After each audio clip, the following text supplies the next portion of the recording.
OTAs are fully underway for the Chicago Bears. The new receiver DJ Moore and Justin Fields are connecting early and often, according to reports. What's going on, guys? I'm back with another Chicago Bears news update video, which I'll be giving to you guys this entire offseason. I'll be having training camp updates too when training camp actually begins in late July. Still have about a month and a half until that starts, but right now we have OTAs going on, which are voluntary at this point, but they become mandatory, I believe, in a few weeks. We're not getting too many updates from these practices because the media is only there about one practice per week. So if the media is not there, we're not going to get many videos or many updates on what happened, unfortunately. But the media was there today. They were also there one day last week. So I have some updates for you guys on what went on in those practices. And by the way, guys, I apologize for not posting on this channel the past 2.5 weeks. I was actually on vacation to Peru, where I had a chance to relax, unwind, get my mind away from football, get my mind away from YouTube, and have some time to myself. So that was a lot of fun, but I'm happy to be back. And let's talk about what happened in these practices. Okay, so the first thing I do want to talk about,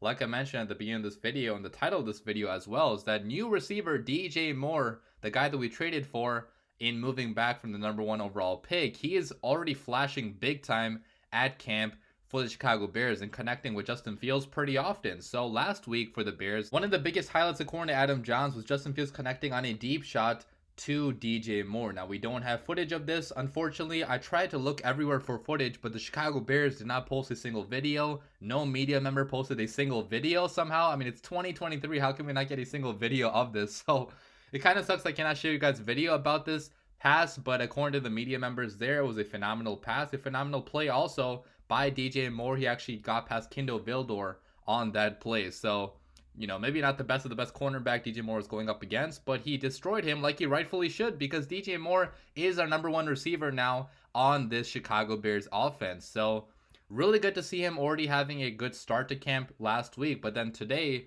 he also had some more phenomenal plays with Justin Fields throwing to him. So according to Zach Pearson, he said that the Justin Fields and DJ Moore connection was working again in the limited team periods at practice. Some nice throws and catches from the duo. Then Josh Rock of NBC Sports Chicago also wrote an article with some more detail. He said that Moore lined up in the slot against Kyler Gordon during a red zone drill. The star wide receiver quickly created separation to gain inside leverage on a slant, and Fields put the ball in the perfect spot for Moore to make a diving catch into the end zone. That is exactly what you want to hear if you are a Chicago Bears fan. Justin Fields so far in his career in the NFL has not had a receiver of the caliber of a DJ Moore, a guy that can separate, a guy that has already proven to be a #1 option in this league, and a guy that's still doing it at a high level. Obviously, Justin Fields had A-Rob for part of 2021, but A-Rob was a shell of himself that year. He really didn't run as hard as he used to for the Bears. So so far, Fields has only had Darnell Mooney really to throw to, and some games with Chase Claypool, but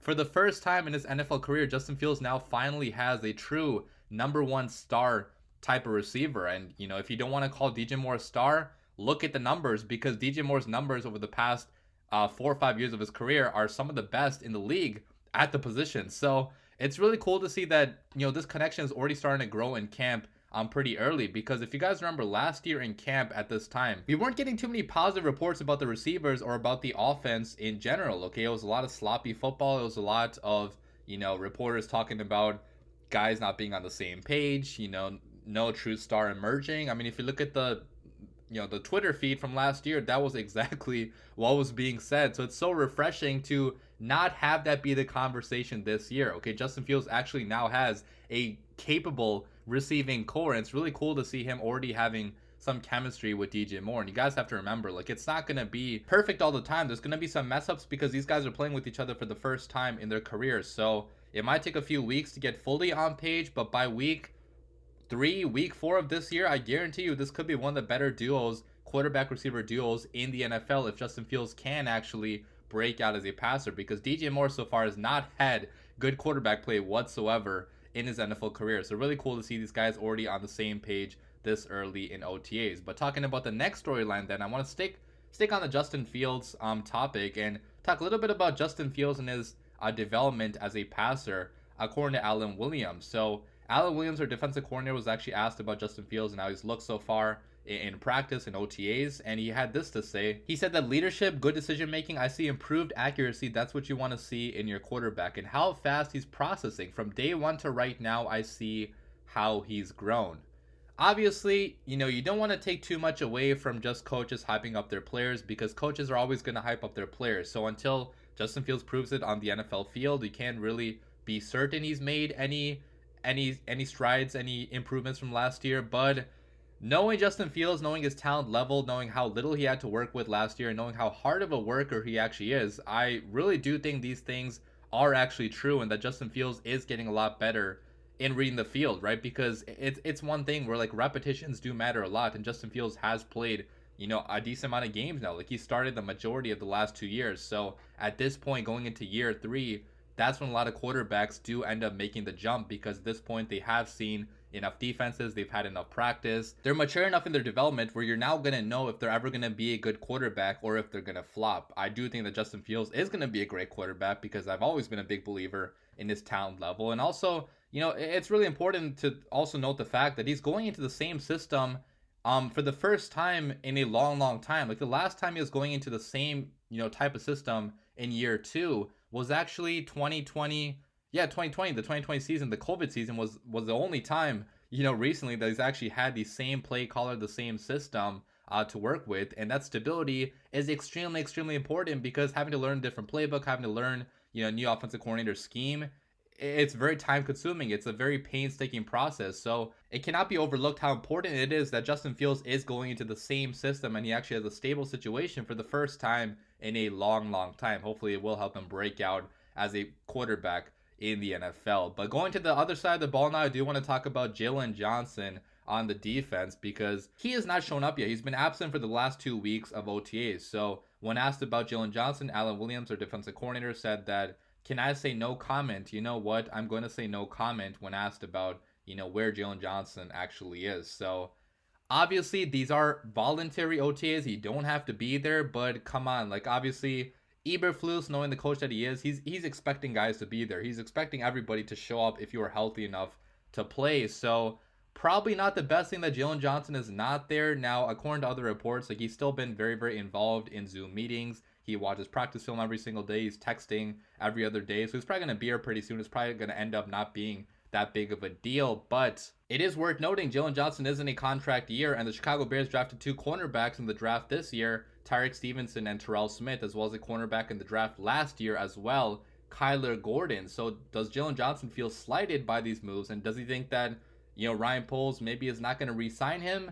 Maybe a possibility, but again, it's way too early to be thinking about those things because right now it is only voluntary OTAs. So if Jalen Johnson misses mandatory OTAs, then we have a totally different story, and we could possibly be talking about trade scenarios for Jalen Johnson because then I don't see why Poles would keep him on the roster, even though he's such a good cornerback, if he's not showing up to the mandatory OTAs. But again, not a massive issue right now, but you still would like these guys to be showing up to voluntary OTAs to show that they're committed to the team. So if some of these young guys do start balling out, like if Terrell Smith out of Minnesota or if Tyreek Stevenson out of Miami, start doing better than expected in camp early, could Jalen Johnson's spot in this, in this roster in the future being questioned? Yeah, it could be, okay, because we have other options now at cornerback. So even though I love Jalen Johnson, I really do want to see him being extended by the Chicago Bears. This could be an issue maybe in the future if he does miss more practice time when it's actually mandatory. But sticking with the cornerbacks, I do want to talk about Tyreek Stevenson, then our second round pick out of Miami, because he had a fantastic day